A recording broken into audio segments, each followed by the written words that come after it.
When I was at the University of Florida going into my junior year, we were getting ready to play a rival, and I was in the training room, and I was getting stretched by one of our trainers, and I looked over and I saw some of my teammates putting eye blacks under their eyes, and so I started to think, they're like putting their mom's name or their area code and different things like that, and so I started to think, I wonder if I could put an eye black and grab a silver Sharpie and put something on there that could be encouraging or inspiring or, I don't know, uplift somebody. I started to think, well, what should I put? And I started to think, well, God bless. And I was like, I don't know. And then I thought of Philippians 4:13. I can do all things through Christ who strengthens me. I was like, that's an awesome verse for a football player. That's what I'm going to go with. So I put Philippians 4:13 under my eyes, and we went out there and played. And honestly, it really wasn't a big deal. A couple local newspapers wrote about it, but it wasn't that big of a deal. But I kept wearing it under my eyes every single week.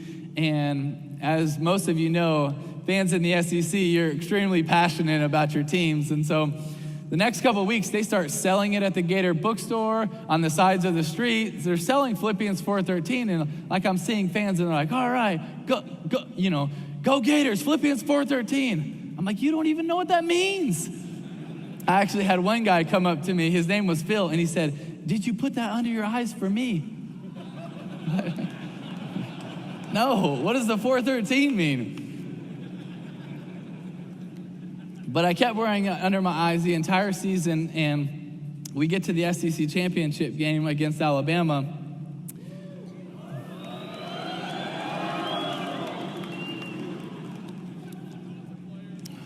Calm down.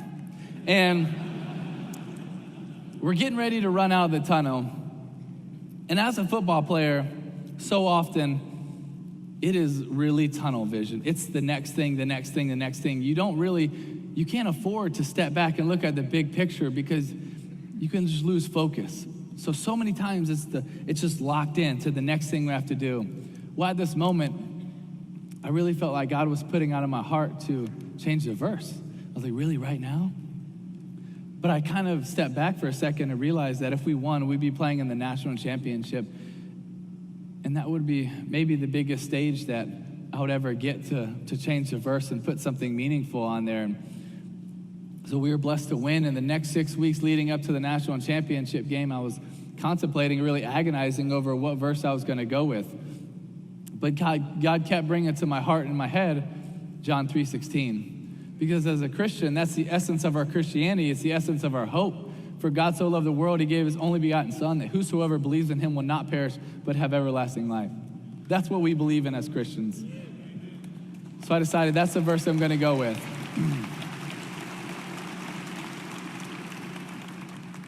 So 2 nights before the game, I go into my parents' hotel room in Miami, Florida, and they open the door, and I was like, all right, Mom, Dad, I'm going to change the verse. And my mom's super supportive, and my dad's like, have you told Coach Meyer? Because Coach Meyer says he just likes his routines, but that dude is so superstitious, it's ridiculous. If we win with long socks, next week they're even longer. So it's just whatever is working, he's going to stick with it. So he was like, you really need to talk to him. So next day we have our walkthrough. After the walkthrough finishes, I was like, hey, Coach Meyer, can I talk to you? He's like, yeah.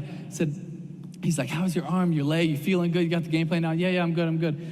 You know the verse I wear in my eyes? He's like, yeah, Philippians 4:13. I love it. I was like, well, I'm going to change it tomorrow night to John 3:16. What? What are you talking about? You can't change the verse. That verse got us here. I was like, no. So I explained to him why I wanted to go with John 3:16, and he understood, and he was supportive. And honestly, really after that moment, I didn't really think about it.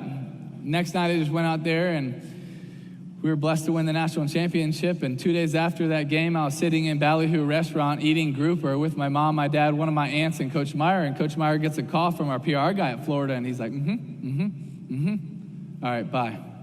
I looked at him, I was like, what's that all about? He told me who it was, our PR guy, and he said, Timmy, he just told me that during that game, 94 million people Googled John 3:16.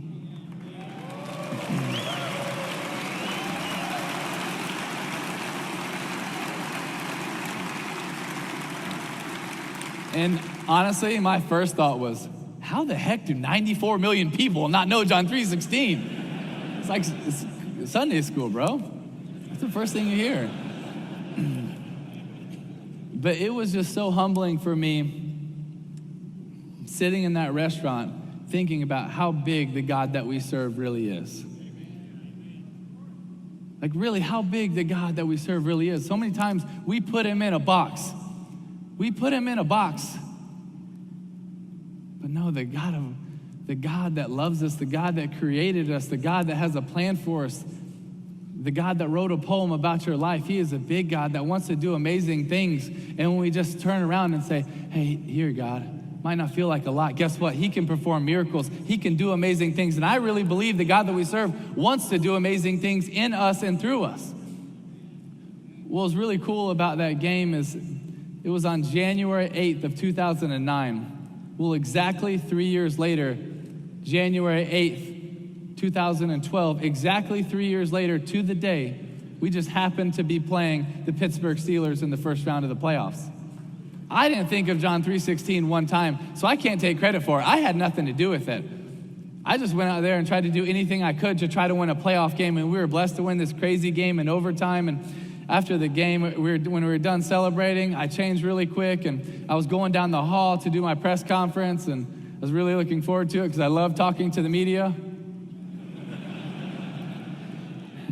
And so I was getting ready to turn left and go into these curtains to talk to the media, and Patrick, our PR guy, steps in front of me. He says, Timmy, did you realize what happened? And I was like, yeah, we just beat the Steelers. We're going to play the Patriots. Like, let me do this. He was like, Timmy, did you realize what happened? I could tell he was being serious, so I was like, Patrick, what's up, man? He looks at me and says, Timmy, this is exactly 3 years from the time you put John 3:16 into your eyes. I was like, oh, really? That's awesome. That's really cool. He says, no, you don't realize. During the game, you threw for 316 yards. Your yards per rush were 3.16. Your yards per completion were 31.6. The time of possession was 31.06. And the ratings for the night were 31.6. And during the game, 90 million people Googled John 3:16, and it's the number one thing on all social media right now.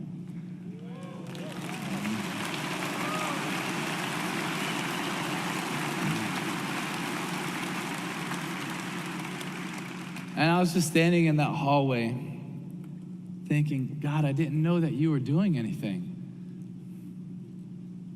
Like, I thought that was like 3 years ago.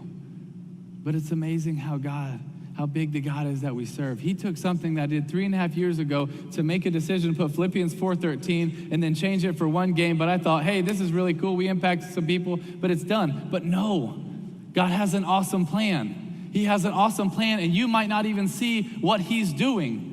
You might not even know how he's working. But the amazing thing is when we step out and we show a little courage, we step out and we show a little boldness, what God can do with it in our lives, through our lives. But he's a big God. He's a big God, and he can perform miracles. He can perform miracles. I really believe that he wants to. You have to understand, the God of this universe loves you so much that he sent his son to die for you. If he loves you that much, is he not going to want to fight for you? Is he not going to want to fight with you? Is he not going to want to come through for you? Now, that doesn't mean that life is going to be easy. It's not. But it means that it's going to be worth it. It means that it's